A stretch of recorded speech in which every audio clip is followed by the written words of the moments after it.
ever try to understand another person's viewpoint?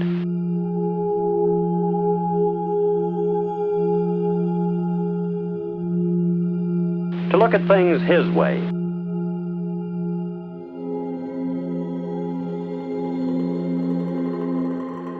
And how you think in regard to others.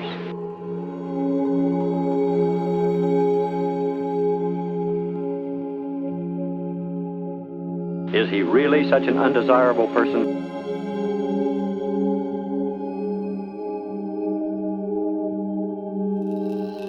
Now that we know more about you, we begin to understand you a little better.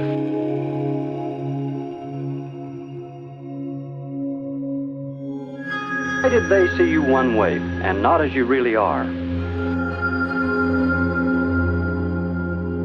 Is it possible that you do not give them enough basis for understanding?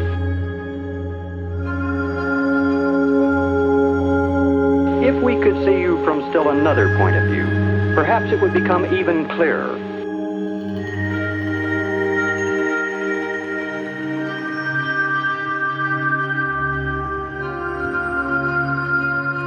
There are many people with problems. People that we reject and ignore because we don't understand.